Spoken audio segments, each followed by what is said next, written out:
Avant, ce n'était que pour les salariés, maintenant c'est pour tout le monde. Comment tu trouves le son? Ouais, le son pop. On ne joue pas avec le travail. Mais ton truc de CNPS là, ça m'intéresse. Est-ce que ce n'est pas cher? Non, pas du tout. Avec 600 francs de cotisation par jour, tu vas recevoir 75 000 francs par mois en cas d'incapacité. Tu blagues ou quoi? Si Togo.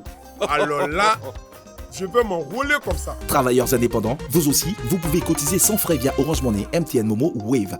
La CNPS, maintenant, c'est pour tout le monde. Mesdames et messieurs, bonjour. Notre magazine de ce jour a pour thème la carrière et a pour invité M. Agnero et Sis Félix, directeur de l'agence de Yamoussoukro, et Mme Yapo Agnela, manager de la section carrière de la dite agence.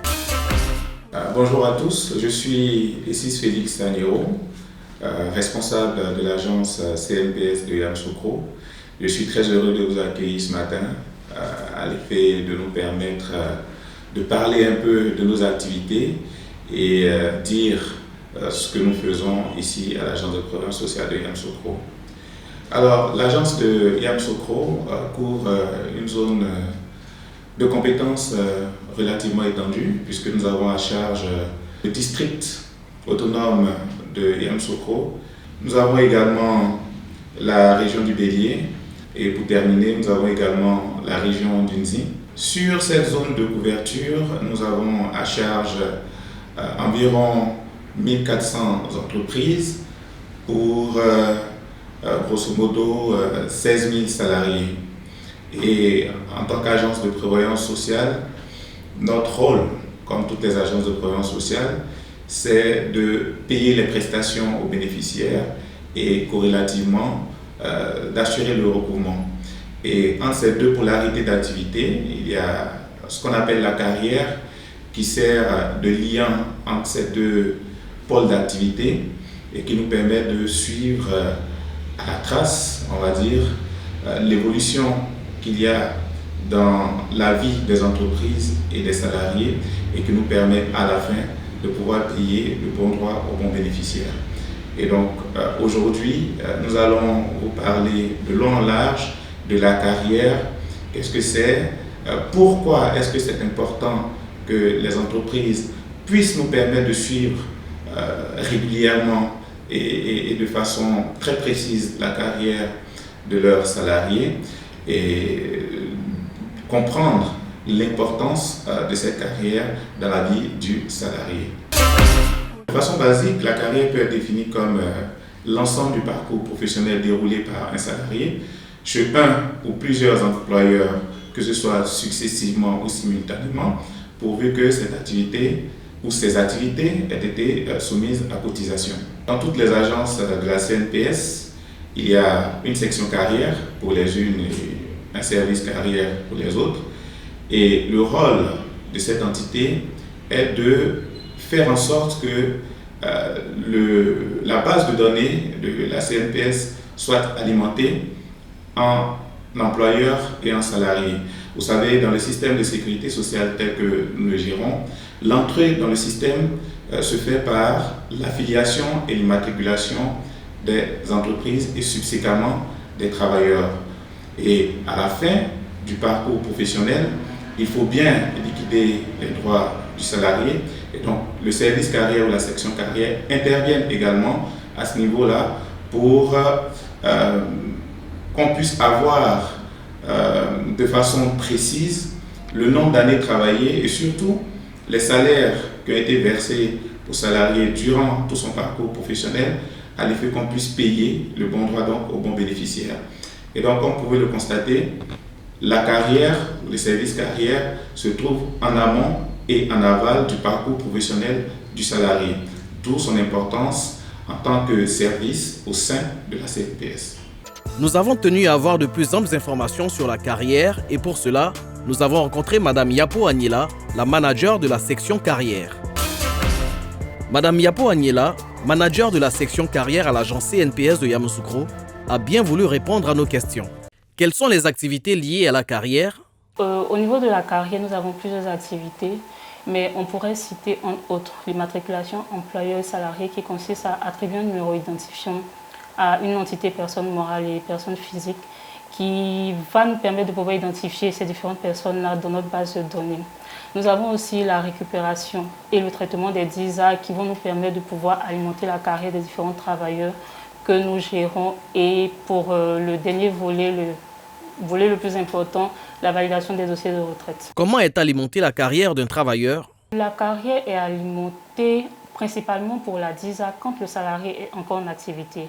Mais lorsque celui-ci doit faire valoir ses droits à la retraite, on pourrait utiliser les documents suivants. Le relevé nominatif de salaire, les bulletins et tout autre document justificatif qui peut permettre de pouvoir justifier la carrière d'un salarié au sein d'une société. Madame Yapo, qu'est-ce que la DISA? La DISA est un document individuel analytique qui nous permet de pouvoir identifier les travailleurs, déjà les travailleurs d'une société, durant un exercice, de déterminer la période d'activité travaillée et les salaires qui ont été soumis à cotisation.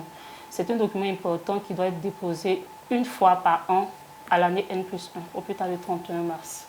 La DISA est déposée par l'employeur, obligatoirement. Le salarié ne peut pas déposer la DISA. Donc la DISA est déposée par l'employeur. Quelles sont les difficultés rencontrées dans la gestion de la carrière d'un travailleur? Les difficultés que nous rencontrons dans la gestion de la carrière des travailleurs salariés sont légion. On pourrait citer entre autres la méconnaissance des tests en vigueur par les employeurs pour ce qui concerne les déclarations au niveau de la CNPS sur les documents à déposer effectivement, la déclaration tardive des travailleurs et la non-déclaration des travailleurs. Et on a aussi le volet le plus important, le non-dépôt des DISA. Et les absences des archives au niveau des employeurs que nous suivons. Quelles sont les mesures prises pour y remédier? Les mesures que nous prenons pour pouvoir remédier aux difficultés que je viens de citer sont: premièrement, nous avons des rencontres personnalisées avec certains employeurs. Le but, c'est de les approcher sur le lieu de travail, connaître leurs besoins, connaître les difficultés pour mieux les accompagner. Nous avons également des formations généralisées, des formations par groupe, des formations de salariés sur site. Nous avons également, et pour le dernier point, ce sont des séances de travail avec le contrôle d'exploitation qui est une branche importante de la CNPS parce qu'elle nous permet en fait de pouvoir reconstituer la carrière des différents travailleurs à partir des documents que ceux-ci ont en leur disposition. Existe-t-il une solution numérique pour la DISA? Pour un employeur qui ne veut pas utiliser le processus manuel, il y a une solution qui a été proposée, qui est adoptée par bon nombre d'employeurs, c'est le logiciel e-DISA. Ce logiciel va permettre à l'employeur de gagner du temps, donc d'exporter ces données d'un fichier A à un autre fichier B. Et à partir du logiciel, il pourra voir les erreurs s'il y en a, avoir le montant exact des déclarations à faire et de ce fait pourra libeller le chèque sans qu'il n'y ait d'erreur à la suite. e-DISA est-il utilisé par vos employeurs? Au niveau de l'agence de prévention sociale de Yamoussoukro, le logiciel e-DISA est utilisé par la majorité de nos employeurs. Merci Madame Yapo. Après le jingle, vous répondrez aux préoccupations de certains partenaires sociaux que nous avons recueillis sur Internet. J'ai travaillé dans une entreprise où sur mon bulletin de salaire, on me prélevait la CNPS. Maintenant, je suis dans une nouvelle entreprise. Après avoir donné mon numéro de CNPS, on me dit que c'est un faux numéro et que je n'ai jamais été déclaré. Que dois-je faire?